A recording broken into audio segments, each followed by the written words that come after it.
direct. Et donc, Marie, normalement, tu vas voir que nous sommes en live, en direct, voilà. Et donc, tu t'es connecté. Je regarde la vidéo. Voilà, Marie Arnoux. Donc là, Je fais partie de la vidéo en direct, c'est ça? voilà. Et donc moi, je vais t'inviter, Marie. Et il est en train de, en attente, vérifier, et tu vas apparaître. C'est magique. Voilà. Par contre, voilà, on ne voit pas entièrement. Du coup, je vais raccrocher le téléphone. Ok, je le raccroche. Ok.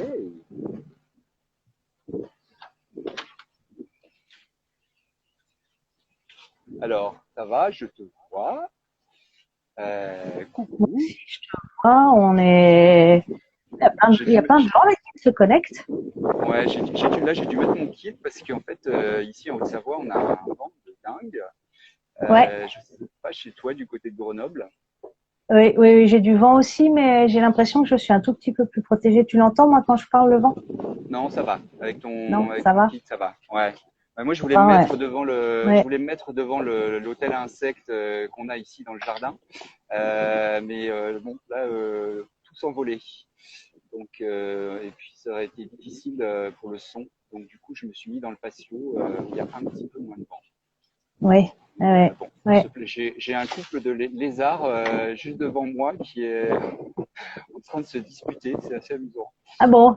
Les petits Ouais, lézards des murailles, là, les petits lézards. oui, exactement. Ouais, Il a acheté. ouais, ah oui, tu as beaucoup de vent, ouais, ouais, ouais. Mais c'est une Ah, des raisons, moi, pour lesquelles je me disais qu'aller à terre vivante, c'était pas forcément très utile. Je ouais, savais qu'il y avait du vent ces jours-ci. d'accord. Et le balcon me semblait plus protégé, même si Alors, le cadre est un tout petit peu moins pittoresque et magnifique. ok. Bon, on a encore 2 minutes là. Ouais, 2 minutes avant de démarrer. Donc, on démarre officiellement dans 2 minutes et Mm. on salue bien évidemment tous celles et tous ceux qui sont déjà connectés. Ouais. On a déjà des questions qui arrivent. Qui sommes-nous? Eh bien, on va se présenter, hein, promis. Oui, ouais. On attend juste On attend l'heure juste 14 heures, ouais. officielle, voilà, Ouais. pour se connecter. Et du coup, toi, tu es au siège de Botanique. Botanique, voilà, Ouais. exactement, dans les Ah, bureaux qui sont en Haute-Savoie, près d'Annecy, en fait. Entre c'est à Annecy Archamps, et voilà, exactement. c'est à Archamps. Archamps, Ouais. entre Genève et la Suisse, en fait. C'est pas là qu'il y avait Et Patagonia Genève et Annecy, aussi? pardon. Hein. C'est pas là qu'il y avait Patagonia? Ils étaient sur Annecy, Ils Patagonia. étaient à Annecy même, ils étaient Ouais, ouais, pas à leur Archamps. siège. Non, non, leur siège était sur Annecy. C'est D'accord. sympa, on a des coucous de partout. Alors, pour Ouais. ceux qui sont déjà C'était connectés, en fait, impressionnant. Marie et moi-même, on va se présenter et on est tous les deux Mm. des quiches, vraiment pour tout Ouais. ce qui est l'utilisation des lives sur Insta ou sur Facebook. Sur Donc, Facebook. on s'excuse par avance, mais heureusement, on a nos collègues, nos chers collègues Karine qui est pas très loin de moi, qui maîtrise la technologie, puis Marine aussi, voilà, pour m'aider dans ce live. On n'est pas des Euh, digital natives et voilà, il faudra nous excuser pour les approximations, mais bon, on a été bien voilà. briefés. C'est bon, on me dit, ma collègue Karine me Allez, dit 14 que c'est heures. l'heure, on peut commencer. Donc, bonjour à toutes et à tous. Donc Marie, que je présenterai juste après, et Stéphane. Donc je suis responsable du développement durable chez Botanique. Je suis ici donc dans les bureaux de Botanique en Haute-Savoie. Et je voulais me mettre devant l'hôtel à insectes dans le jardin, mais il y a un vent de dingue là aujourd'hui. Donc du coup, je me suis protégé dans le patio. Donc je ne pourrais pas vous montrer notre hôtel à insectes qui est magnifique, mais c'est pas grave, on fera des photos, on les postera. Et donc bienvenue sur ce live. il y a de belles actus cette semaine, puisque vous avez certainement entendu qu'aujourd'hui c'est la journée mondiale de l'abeille. Et puis vendredi, c'est la journée mondiale de la biodiversité. Donc c'est l'occasion plus que jamais de parler de ces thématiques. On est là pour ça aujourd'hui et parler d'action et parler d'agir pour sortir de toute cette crise du Covid. Voilà, et de parler d'autres sujets. Donc merci à Marie Arnoux qui est rédactrice en chef du magazine des 4 saisons de chez Terre Vivante. Terre Vivante, c'est quoi? Alors Marie, je présente Terre Vivante parce que j'adore ce lieu. Terre Vivante, c'est une organisation, c'est un lieu qui existe depuis 40 ans. C'est un lieu de magique qui est au pied du Vercors, à Mins, exactement dans Lièvre, au-dessus de Grenoble. C'est un lieu où on peut mettre l'écologie en pratique. On peut y faire plein de stages autour de l'écologie au quotidien, surtout sur la permaculture, le potager bio entre autres. Et puis avec un jardinier en chef qui est génial, qui s'appelle Pascal Aspe. Je le salue au passage. Et Terre Vivante, c'est aussi toute une maison d'édition avec des tas de livres autour de l'écologie et le fameux magazine des 4 saisons dont Marie, tu es rédactrice en chef. Avant de te laisser la parole, Marie, et merci encore une fois de participer et d'accepter de répondre à toutes ces questions autour de la biodiversité de proximité, ou autrement dit la biodiversité au jardin, sur son balcon, sa terrasse. Parce que toi, évidemment, en tant que rédactrice en chef, tu abordes tous ces sujets depuis des années, donc tu les maîtrises plutôt bien. Et c'est super qu'on ait pu t'avoir et t'inviter aujourd'hui. C'est moi qui vous remercie. Merci aussi à toutes celles et tous ceux qui nous ont posé les questions en amont et puis qui vont nous les poser pendant cet échange. Alors, je te propose de démarrer, Marie, à moins que tu aies un petit mot à dire avant que je commence avec les questions. Juste de dire que effectivement, j'ai pas choisi d'être à Terre Vivante. Il y a un lieu magnifique aujourd'hui parce que ça me faisait de la route et puis il y avait des petits problèmes de Wi-Fi là-haut. Mais c'est un lieu donc comme tu l'as très bien dit qui est très beau. Et là, je réponds depuis mon balcon et ça tombe bien parce que il y a eu pas mal de questions en amont sur la biodiversité en ville et ça me fait plaisir d'aborder la biodiversité parce qu'elle est aussi en ville. Exactement. Et on va tout de suite démarrer en fait avec toute une série de questions. Je regarde un peu mon papier quand même, parce que je les ai plus toutes en tête. Mais là on a Alison, Steele, Annette qui nous ont posé des questions autour de la biodiversité quand on habite en ville, quand on a un balcon, une terrasse, bref, de petits espaces. Comment on peut inviter la biodiversité, la favoriser, la préserver? Alors, il y a plusieurs choses à faire, hein. Déjà, et bien sûr, il faut planter. En fait, il faut planter toutes sortes de choses, des aromatiques, des plantes comestibles, pour faire venir les insectes. Ils peuvent venir. Moi, je suis à un balcon au 7e étage.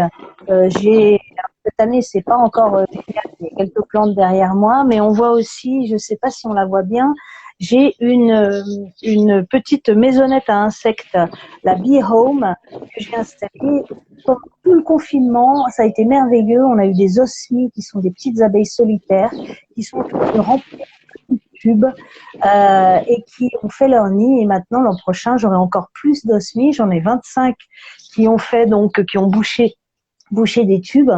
Et on peut vraiment faire ça. Alors, il y a des gens qui nourrissent aussi. Moi, j'ai mon frère, par exemple, sur son tout petit balcon à Saint-Étienne. Il met son lombricompost et il y a le merle qui vient en pleine ville chercher les petits vers sur le compost. Il y a vraiment... je connais aussi, si ça vous intéresse pour les balcons, on a un auteur à Terre Vivante qui s'appelle Hervé Chabert, qui a fait un bouquin sur mon balcon en permaculture, mon petit balcon en permaculture.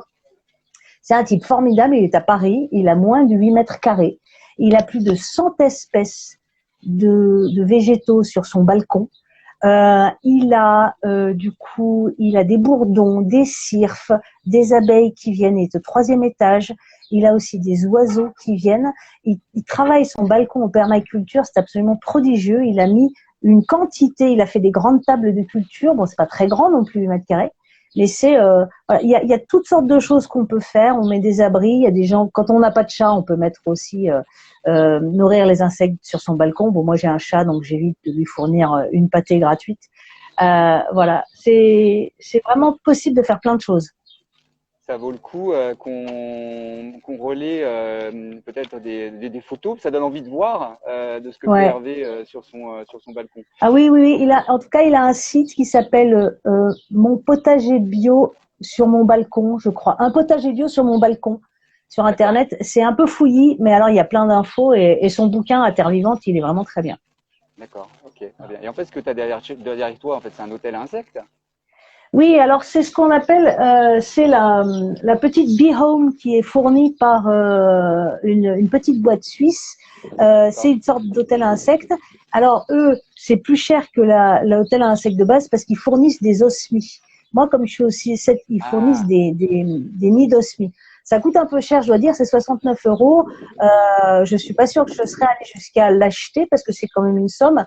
Mais en tout cas, ça marche super bien. La première année, j'ai eu 6 nids de remplis, la deuxième 25, et elles reviennent d'année en année. Il y en a de plus en plus en fait.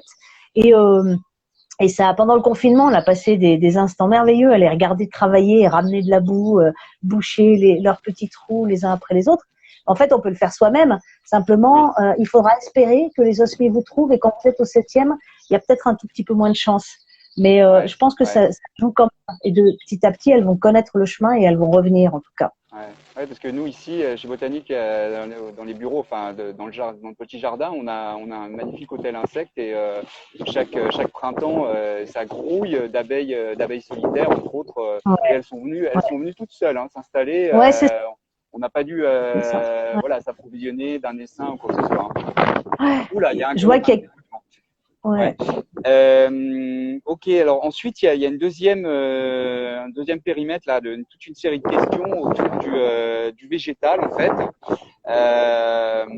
dont la question de Julien autour des arbustes à mettre en place pour créer un écosystème pour les auxiliaires. Ou encore de Robin, combien faudrait-il planter d'arbres supplémentaires en France? Bon, ça c'est beaucoup plus vaste.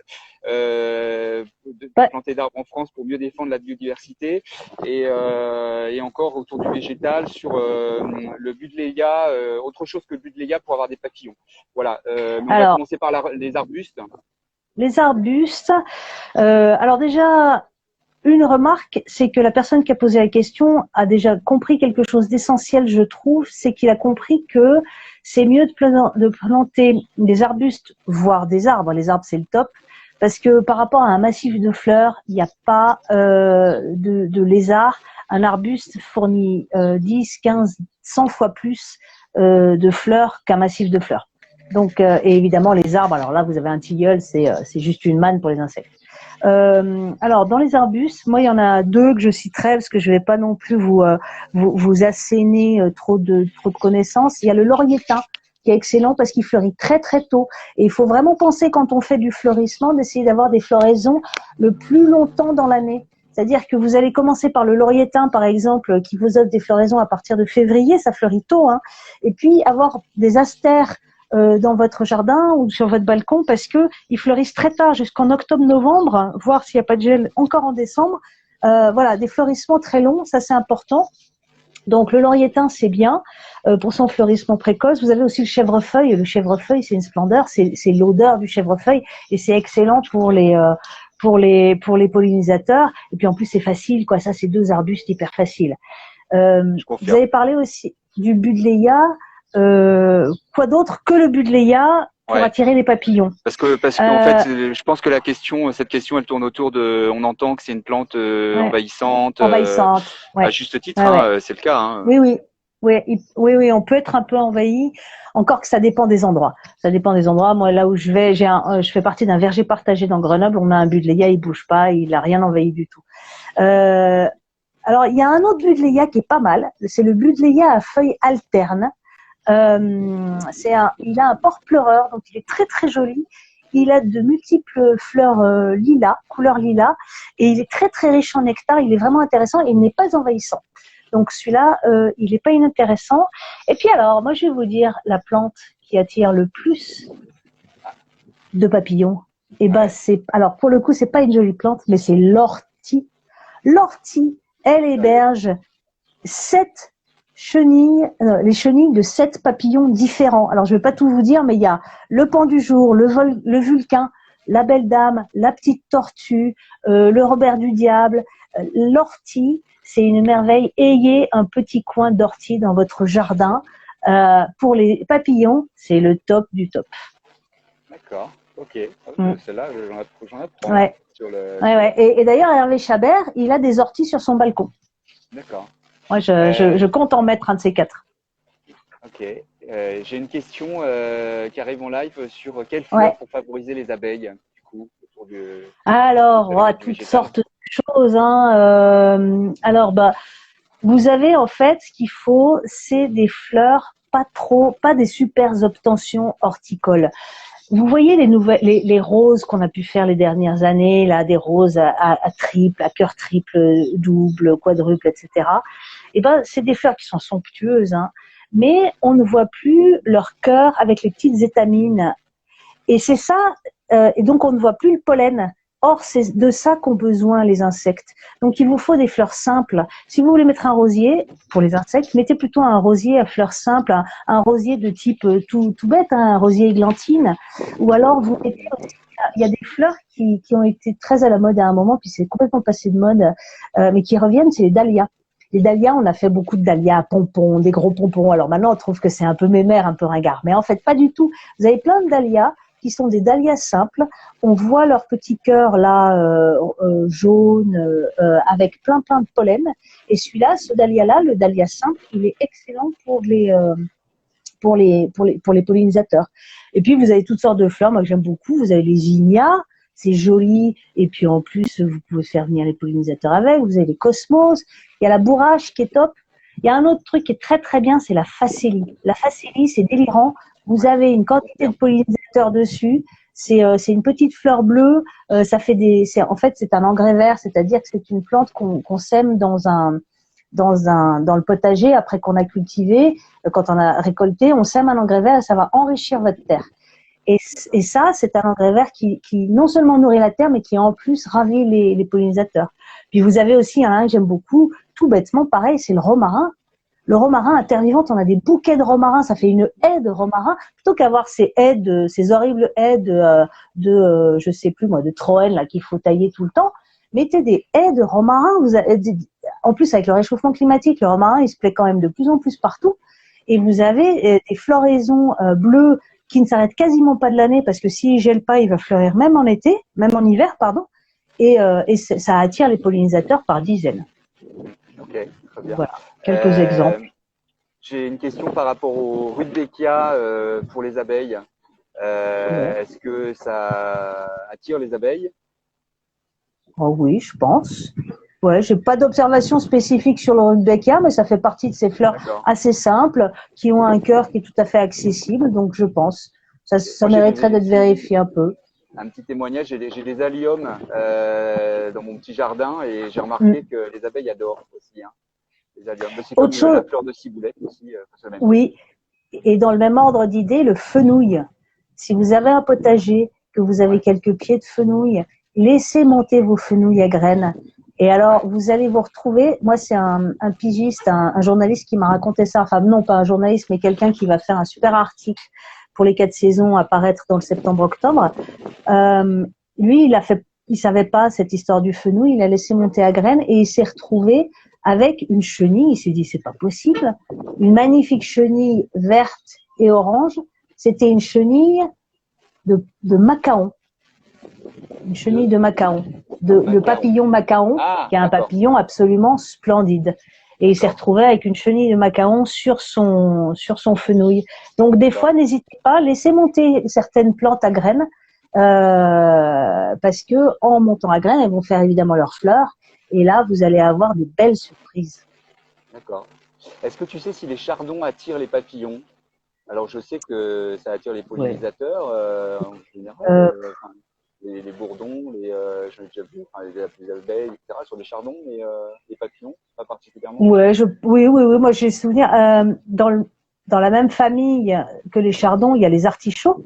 Oui. Et les artichauts, quand vous laissez vos artichauts en place, quand vous les laissez fleurir, Ouais. c'est un délire de bourdons. Vous savez, quand vous avez cette magnifique fleur violette là de l'artichaut qui a fleuri après que il est plus mangeable, bien sûr. Et il y a des bourdons partout et j'ai vu des papillons aussi dessus. Ouais, ouais, ouais. D'accord. Ouais. Okay. Je reviens par rapport au sujet des hôtels à insectes. On nous demande si ça demande de l'entretien d'avoir des hôtels à insectes. Non, moi je dirais qu'il faut pas particulièrement. Non, il faut pas essayer de artificialiser les choses. Non, pas besoin d'entretien. Et puis surtout pas mettre de produits dessus, de l'azur ou quoi que ce soit, évidemment. Non. Bien sûr, aucun vernis, aucune lasure, les choses les plus naturelles possibles. D'accord. Un autre sujet autour des oiseaux, bien évidemment, les oiseaux de nos jardins. De quand, ça doit être Camille, je pense, qui a posé cette question. De quand à quand exactement peut-on nourrir les oiseaux du jardin? C'est vrai qu'on entend un peu là-dessus. Ouais. Alors, moi, je m'en tiendrai un peu à la préconisation de la LPO, la Ligue de protection des oiseaux, de nourrir quand il fait froid, grosso modo de mi-novembre à la mi-mars, et de se dire que les oiseaux, ils ont quand même a priori la capacité d'aller chercher par eux-mêmes, à partir des beaux jours, leur nourriture. Alors en plus, il faut savoir qu'il y a un certain nombre d'oiseaux qui sont granivores en hiver, parce qu'il n'y a pas trop d'insectes, et puis ils redeviennent insectivores au printemps. La mésange, par exemple, elle est très très contente de venir trouver nos graines et nos boules de graisse pendant l'hiver, mais après, au printemps, elle repart turbiner pour nous débarrasser justement de plein d'insectes. Hein.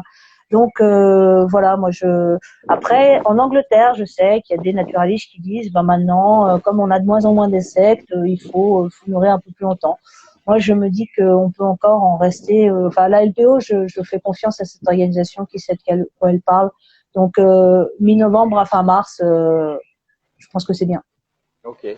Mais régulièrement par contre, je trouve que c'est important de le faire assez régulièrement, c'est-à-dire de pas commencer puis après on arrête, puis après on reprend, enfin voilà, de leur donner un petit peu de confort et puis se retrouver un peu des repères, quoi.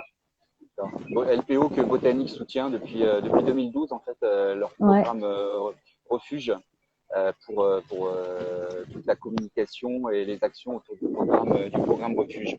Est-ce qu'il y a une règle sur l'installation des nichoirs, pas forcément sur comment les installer, mais combien en installer? Est-ce qu'il y a une règle au mètre carré? Est-ce qu'il y a une loi Carrez sur les nichoirs ou pas? En fait, pas trop. En fait, il faut. Vous allez pas pouvoir avoir deux mésanges charbonnières qui nichent, deux couples de mésanges charbonnières, l'un à côté de l'autre. Là, de territorialité. Par contre, vous pouvez très bien avoir une charbonnière, une mésange bleue, peut-être un pic ou quoi aux caisses. Donc en fait, vous allez mettre des nichoirs avec des trous de diamètre différents. C'est-à-dire que pour la mésange bleue, je crois que c'est autour de 28 mm. Pour la mésange charbonnière, c'est plutôt, on va dire, 34 mm. Et donc, vous allez répartir un petit peu. Et puis, ils aiment pas tous les mêmes modèles. Il y a des espèces qui aiment mieux les nichoirs avec un autre nichoir à balcon. Donc voilà, vous allez moduler un peu, mais vous n'allez pas essayer de faire venir deux ou trois couples de la même espèce parce que là, ça va être des bastons terribles. Les rouges-gorges, les deux mâles qui se bagarrent, attention, hein, ça fait pas rire, c'est du catch. Ah, j'ai jamais vu. Ah, c'est du catch, je vous dis.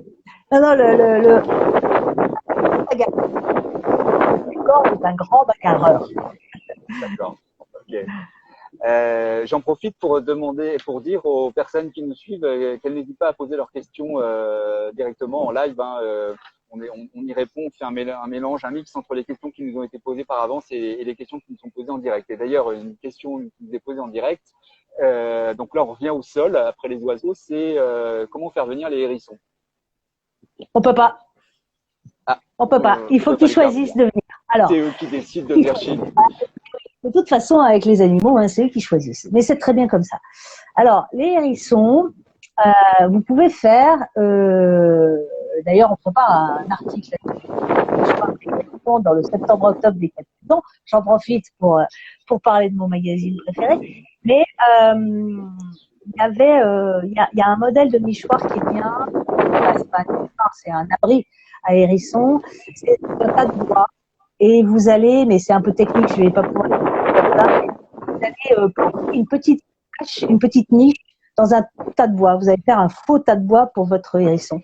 Et puis là, ma foi, vous allez attendre que Monsieur Hérisson veuille bien venir et trouve votre abri à son goût. Normalement, c'est testé et validé par des lecteurs des 4 saisons. C'est un modèle inspiré de la Hulotte, ce magazine génial. Donc, puis j'ai une lectrice qui en a un depuis 10 ans. Elle a un hérisson. Mais par contre, les hérissons, on est un petit peu inquiets parce que on a l'impression qu'il y a une baisse des effectifs. En tout cas, en Angleterre, il y a une vraie préoccupation parce qu'on assiste à une baisse des effectifs. On se demande si en France, c'est la même chose. On peut espérer que pendant 2 mois, il y a eu moins de circulation et qu'il y a moins de hérissons qui ont été écrasés et que ça va aider les populations à repartir. Et donc, le hérisson, ceci dit, il faut vérifier un truc, c'est est-ce que votre jardin, il est clôturé?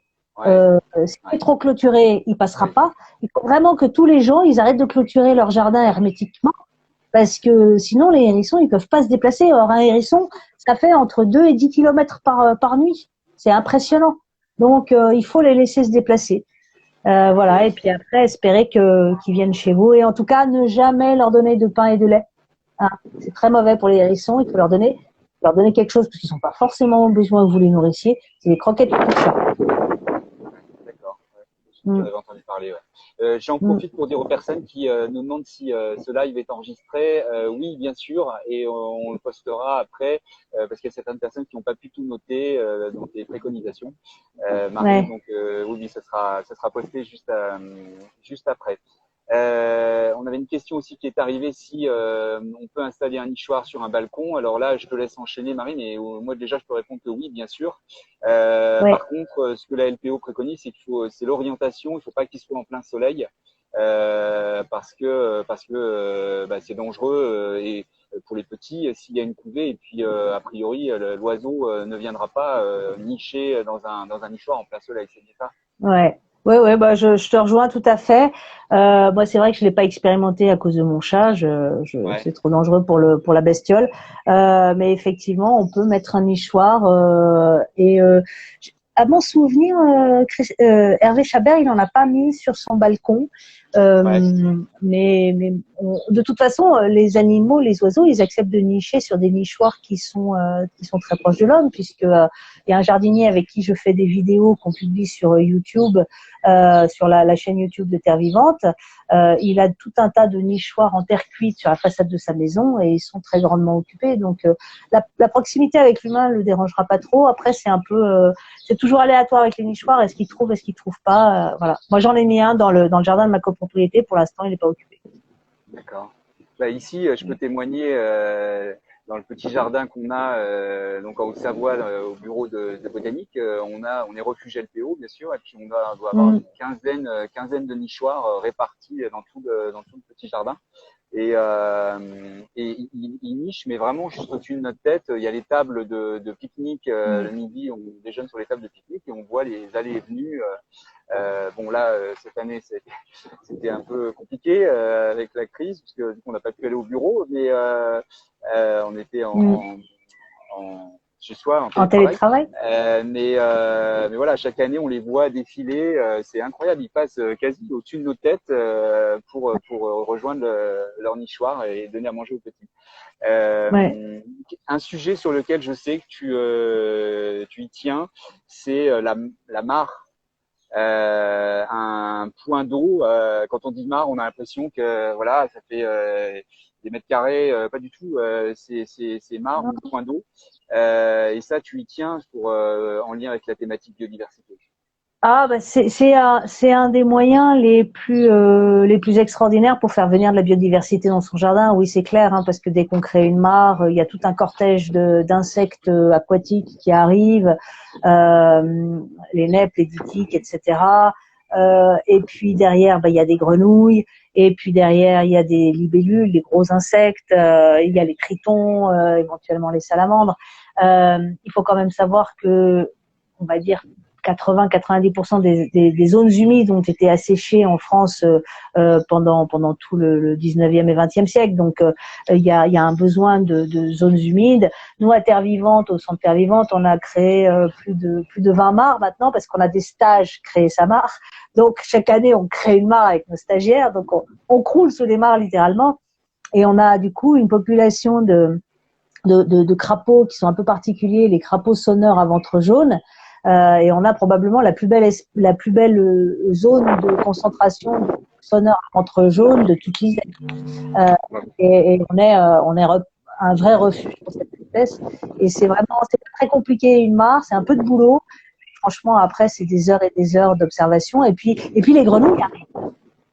Les grenouilles arrivent toutes seules. Moi, j'ai le témoignage de quelqu'un encore récemment qui me disait, j'ai fait ma mare il y a 1 an, et cette année j'ai des grenouilles. Je savais pas qu'il y avait des grenouilles dans cet endroit-là. Elles sont arrivées. C'est probablement les œufs arrivent sur les pattes des oiseaux qui viennent se baigner dans la mare. On pense que c'est ça. Et pareil, il y a un autre témoin qui m'a dit, j'ai des poissons qui sont arrivés dans ma mare. Et lui était tout à fait conscient qu'il ne faut pas mettre de poissons rouges dans une mare quand on va avoir des grenouilles. Ouais. Et donc, les poissons sont arrivés tout seuls. Donc, probablement, là encore, les œufs sur les pattes des oiseaux. D'accord. Non, pas de héron. Non. Le héron, il vient les chercher, il vient les pêcher pour les manger. Non, c'est trop petit. Il n'a pas encore vu de héron, mais il serait content, je crois. Et quand on est sur un balcon, du coup, bon, j'imagine que les grenouilles viennent. Enfin, c'est difficile pour que les grenouilles viennent.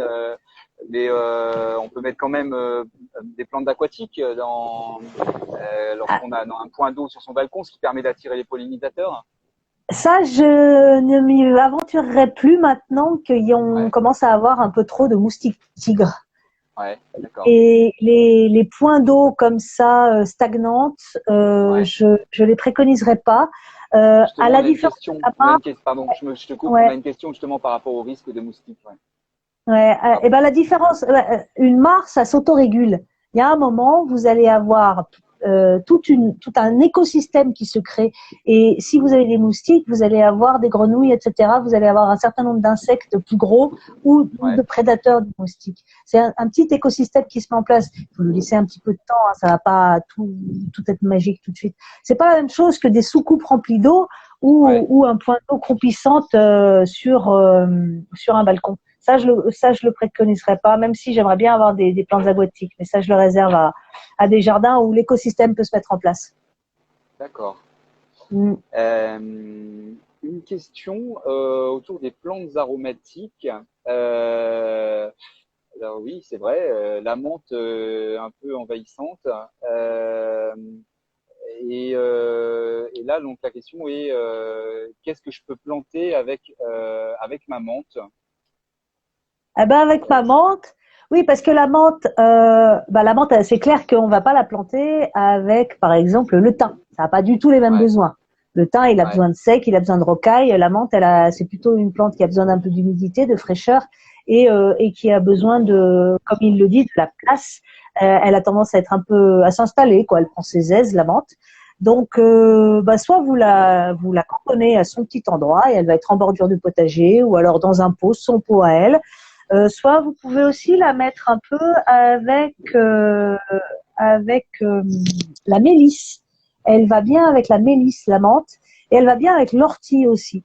Parce que mélisse est envahissante aussi, non? Hein? La mélisse est aussi un peu envahissante. Justement, elles vont se contenir l'une l'autre et l'ortie aussi un petit peu. Donc elles vont se contenir un peu toutes les trois. Et puis en même temps, ça sera. Ce qui est intéressant, c'est de laisser votre menthe, si vous mangez pas tout, la laisser fleurir parce que là, on a des témoignages comme quoi la menthe est un extraordinaire. Elle fait les fleurs attirent énormément les pollinisateurs. Puis alors, j'ai un petit truc à vous dire sur la menthe. Moi, ce que je fais, je cueille de la menthe au verger partagé dont je fais partie. Je mets des brins de menthe dans de l'eau froide. Eh ben, Je regarde, mets figure-toi, je vais pas faire de pub. Voilà, c'est ce que j'ai fait ce matin. et ben, On se l'est pas dit, hein. c'est Je l'ai marrant, cueilli hein. dans mon petit potager. Voilà.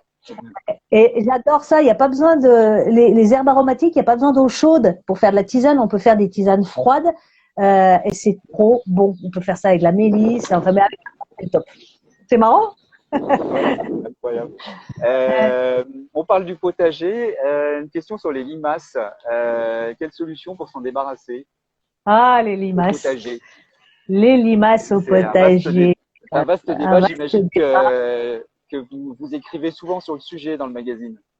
Oui, oui, oui, mais c'est toujours un peu la même chose. La cendre, ça marche, mais bon, dès qu'il pleut, ça s'en va. Les coquilles d'œufs, c'est la même chose. Moi, j'ai beaucoup de témoignages quand même, mais ça va révolter des gens, hein, qui disent il faut aller les prendre et puis mettre des planches. Et vous soulevez votre planche, vous prenez les limaces dessous et puis soit vous les aiguillez en forêt très loin. Euh, les plier, bah voilà, les couper en deux. Bon, il y a des gens que ça révolte, mais quand on a un potager qui est entièrement mangé par des limaces, on en révolte. Mais oui, la limace, il faut savoir que le paillage quand même peut l'attirer, hein, donc c'est très très très bien de pailler, mais ça peut parfois renforcer les prédations de limaces, donc voilà. C'est un combat sans fin quand même la limace, et puis tout dépend du Oui, climat, hein. C'est ouais. humide, il y a des limaces, et puis après ça, elles passent. On va parler c'est un sujet que tu aimes bien aussi, les gros vers blancs. Ah oui. Dans le composteur, en tout cas, moi je témoigne, j'en ai pas mal dans mon composteur. Et alors en fait, je sais qu'il y a débat, on parle de cétoine, pas cétoine. Raconte-nous. Alors, si c'est dans ton composteur, c'est clair, net et précis, c'est des cétoines. C'est des Ouais. cétoines qui sont de très jolis coléoptères. Quand ils sont adultes, parce que c'est vrai qu'à l'état de larve, bon, c'est jamais bien ragoûtant, un gros ver blanc. Mais quand ça devient adulte, c'est juste une petite merveille une sorte de scarabée, comment dire, vert brillant, vert iridescent, quoi. C'est juste magnifique. Donc là, il faut vraiment les garder. Euh, Et certains les confondent avec les larves de hanneton. Mais les larves de hanneton, qui sont aussi de gros vers blancs, ils vont être dans la terre, en fait. Et alors, par contre, elles vont manger vos Les racines. racines. Là, c'est embêtant. Les larves de hanneton, c'est embêtant. Et là, une des différences aussi, c'est que la larve de hanneton, elle a une grosse tête. Elle a la grosse tête, la larve de hanneton. Et un tout petit cul, si je peux me permettre. Un petit derrière. Et la larve de cétoine, elle a une petite tête, elle n'est pas très fut-fut, et elle a un gros derrière. Voilà. Donc, c'est différent, et puis surtout, quand même, le milieu n'est pas le même. Les hannetons dans la terre et comment on dit, les cétoines dans le. D'accord. Okay. C'est intéressant pour rappeler. Ouais. Bon, il y a mes mots techniques. Mnémotechnique, ouais. Le hanneton a la grosse tête. D'accord. Ok. Et après, la school. Une question. Alors, je sais que c'est un vaste débat autour des chats. Les chats et la biodiversité. Alors, faire attention à ce qu'on dit sur ce sujet parce que ouais. Il y a beaucoup, à juste titre, d'amoureux des chats. Je vois Karine, un collègue qui est en train de me regarder et qui adore son chat justement. Et alors, toi, qu'est-ce que tu peux donner comme petit conseil pour préserver la biodiversité avec son chat? Alors, moi, je suis une amoureuse des chats, et ma Mimi, je suis étonnée qu'elle soit pas venue voir ce que je fricotais d'ailleurs. Et après, il y a des fêtes. Il y a 20 millions de chats. Il y a 13 millions 5 de chats domestiques, 6 millions 5 de chats errants, et sur les 13 millions 5, ouais, en France, 20 millions de chats. Donc, ça fait un paquet de chats. Non, mais les chats errants, c'est les chats errants, il y a 6,5 millions, c'est l'estimation du muséum, si je ne m'abuse, 6,5 millions de chats errants qu'on voit pas forcément, des chats retournés à l'état sauvage, etc. Ouais. Donc, 6 millions de chats, c'est beaucoup. Et il y a 68% des chats domestiques qui peuvent sortir, qui peuvent sortir. Euh, on estime que ces chats, ils mangent entre 5 et 10 oiseaux. Alors, c'est une, moi, je l'avais fait. Ah oui. Ça fait 370 millions de chats qui pourraient être tués, parce que tout ça, c'est un peu hypothétique, hein, mais ça fait des chiffres importants. Donc oui, c'est un problème, la prédation des chats. De là à aller les piéger, pas, comme l'ont dit les chasseurs, je n'irai pas les suivre là-dessus. Mais il faut faire un peu attention. Il faut pas laisser sortir son chat à l'aube parce que c'est le moment où il chasse vraiment et où il est le plus difficile à cerner pour les oiseaux. Et puis, alors il y a les histoires de clochettes. Alors c'est très controversé parce qu'ils peuvent s'accrocher. Enfin moi je sais que j'aime pas bien mettre un collier à mon chat. Il y a des systèmes qui sont pas mal. Il y a des systèmes de ceinture métallique sur des troncs pour éviter que des chats montent. Quand vous savez qu'il y a des nids dans un arbre. Ou alors il y a un système aussi de la LPO qui s'appelle le Catwatch. Qui est un système d'ultrasons qui se déclenche quand le chat est à moins de 12 mètres et ça fait fuir le chat. Donc voilà, je pense qu'il faut être conscient de ce problème. C'est pas pour contre les chats, on n'est pas là, nos chats on les aime et on veut les garder. Mais il va peut-être falloir de temps en temps se dire qu'il faut limiter un peu. Si vous avez des nichés dans votre jardin, limiter. Puis vous avez peut-être pas besoin de 4 chats, mais peut-être qu'un seul chat vous suffit aussi. Voilà, à un moment il faut être conscient aussi des choses. D'accord. Mais c'est un sujet sensible. En effet. Une question là que Karine, je précise que Karine est à plus d'1 mètre de moi. Hein. Je n'ai pas de masque là, parce que ça aurait été un peu glauque de faire un live avec un masque sur la tête. Donc Karine est à plus d'1 mètre de moi et elle est en train d'écrire une question qui vient d'arriver autour de la taille des haies et la tonte du gazon. Évidemment, on va dire que la tonte et la biodiversité sont pas vraiment amis. Quel conseil t'as à donner là-dessus autour de la taille de la tonte du gazon?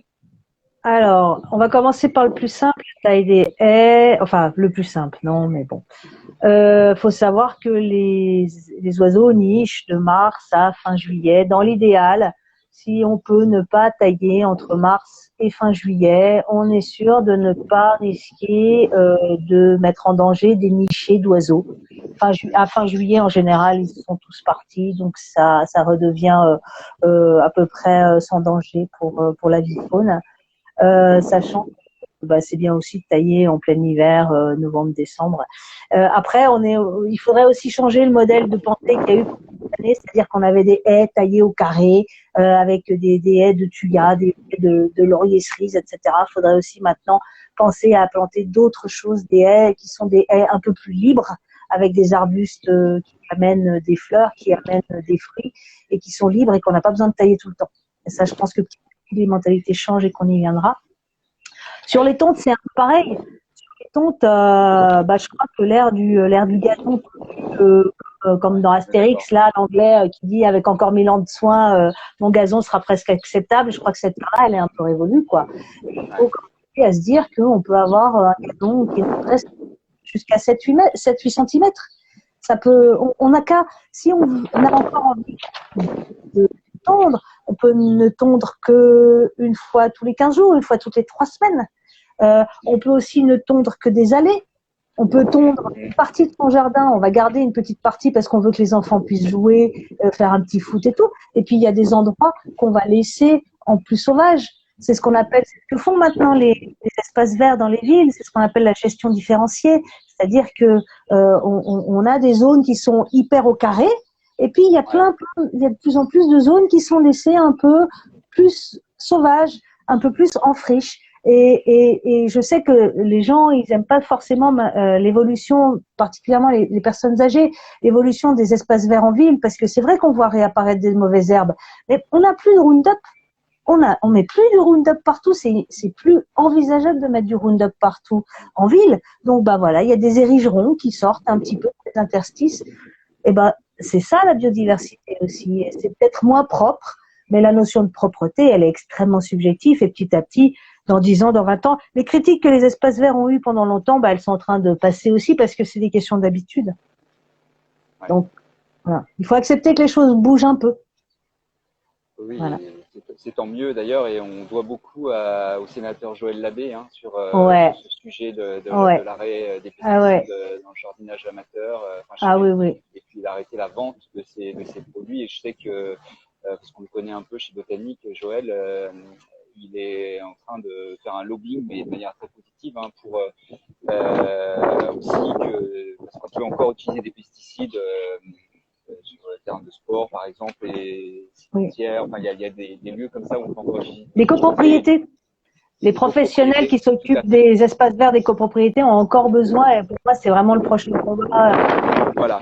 C'est vraiment dommage, c'est pas facile. Dans les copropriétés, il y a des fois des gens, ils sont attachés à un modèle très précis de propreté, et voilà, il faut accepter que ce modèle il évolue un peu, mais ça vient. Est-ce que tu peux nous faire une question rapide, passer une réponse rapide, parce que c'est vrai on est déjà on est à 45 minutes là. Tu parlais du romarin tout à l'heure.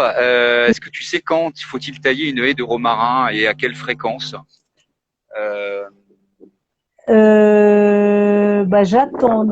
J'attendrai l'hiver, moi, j'attendrai novembre, décembre, mais je le ferai pas D'accord. souvent. Parce Oui, que pour moi, ça me semble pas prendre une ampleur absolument énorme, et je le ferai une fois par an, en période d'hivernage, quoi, en d'accord. novembre-décembre. Ok. Ouais, quand il est pas. Merci. Donc on approche de la fin. Est-ce que là, dans tout ce qu'on a, parce que on a abordé les haies, on a abordé les insectes, on a abordé les lieux humides, les nichoirs, les hôtels à insectes. Est-ce qu'il y a un ou deux points là qu'on aurait oublié dans nos échanges, dans les réponses qu'on a apportées, et qui pour toi Peut-être sur sont les autres. indispensables? Sur les hôtels à insectes, j'y reviendrai bien. Il n'y a pas forcément besoin d'être un méga bricoleur et de faire un super gros hôtel à insectes, même si c'est super fun à faire avec hein. Mais si on n'est pas trop bricoleur, la bonne idée, c'est juste des tiges creuses, des Ouais, petits bambous, des petits roseaux, et puis d'en faire des petits fagots et de les répartir dans votre jardin. Voilà. ouais. Ou vous prenez un bout de bois et vous mettez 15 trous à la mèche à la perceuse, et ça suffit. Il n'y a pas besoin d'en faire un objet déco. Après, l'objet déco, il est sympa, hein, et il n'y a pas de problème. Mais si vous n'êtes pas trop là-dedans, que vous n'avez pas de temps pour ça, plutôt qu'un bel hôtel à insectes déco, vous faites des petites choses que vous disposez un peu partout dans votre jardin, et puis vous verrez, en plus, il y a des endroits ça marche, des endroits ça marche pas. Et ça, c'est un peu le mystère de la nature. Voilà. Ok. C'est quelque chose que je voulais ajouter. Super. Écoute, on te remercie beaucoup d'avoir participé à ce live avec Botanique. Eh ben, merci. J'ai juste, J'encourage tous ceux qui nous suivent à aller chez Terre Vivante oui, ou voir. Ah mince, parce que vas-y. et justement, si le centre est fermé actuellement parce qu'il y a eu le Covid et on prend notre temps maintenant pour préparer la saison, on rouvre le 1er juillet. Il va être ouvert tous D'accord. les jours. Le centre Terre Vivante, à 1 heure au sud de Grenoble. C'est un endroit, vous voyez, Stéphane, quand il en parle, il est tout ébloui. Et Ah mais ça fait le sérieux, même effet à tout le sérieux. monde. C'est un très bel endroit. On peut même y déjeuner. Il y a une terrasse Ouais, magnifique. ouais, Tout est magnifique. Là-bas. Ça sent ouais, bon. Les gens sont ouais, sympathiques. ouais. Voilà, on peut y aller pour plusieurs jours, mais on peut y dormir. Hein. On Ça, peut y dormir. L'accueil est réservé principalement aux stagiaires et aux groupes. ouais, Donc non, il est pas ouvert à la réservation pour les individuels, mais c'est pour les groupes que c'est possible. d'accord. On peut y dormir. Euh, puis on te retrouve dans le magazine des 4 saisons, bien évidemment. Les 4 saisons, et qui est Euh, en kiosque tous les 2 mois, c'est un bimestriel, et on essaie de mettre plein de choses les plus intéressantes possibles dedans. qui existe depuis 40 ans aussi. C'est ça? 40 ans. Ouais, Ouais. on fête nos 40 ans cette année. Ça a été le numéro de mars-avril a fêté les 40 ans du magazine. Ok, il nous reste 3 minutes. Juste dire à ceux qui nous suivent que s'ils veulent poser d'autres questions, ils peuvent nous les envoyer en message privé et on répondra. Et puis on vous souhaite une très bonne fête de l'abeille, c'est aujourd'hui, et puis une très bonne fête de la biodiversité vendredi. Et surtout, voilà, c'est l'occasion de faire un maximum de buzz et d'agir Ouais. bien évidemment, en faveur de la biodiversité. Voilà, mais je Et remercie Freddy. juste pour dire un mot de clôture, que la biodiversité, on en parle toujours pour dire que c'est la catastrophe, et il y a un certain nombre d'aspects qui sont catastrophiques, mais quand on laisse la nature revenir, eh ben, elle revient. Voilà. Et quand on l'a vu dans le confinement, les animaux sont revenus, les dauphins à Venise, etc. Et quand on leur laisse un peu de place, quand on y pense, eh ben, ça revient. Il y a une force de vie qui fait que ça peut revenir. Donc voilà, je voudrais ouvrir ce sujet. Bonne nouvelle. Ok. Mm. Merci à tous et à toutes. Et merci Salut, Marie, à Stéphane. bientôt. Au Merci revoir. Stéphane. À bientôt. Au revoir.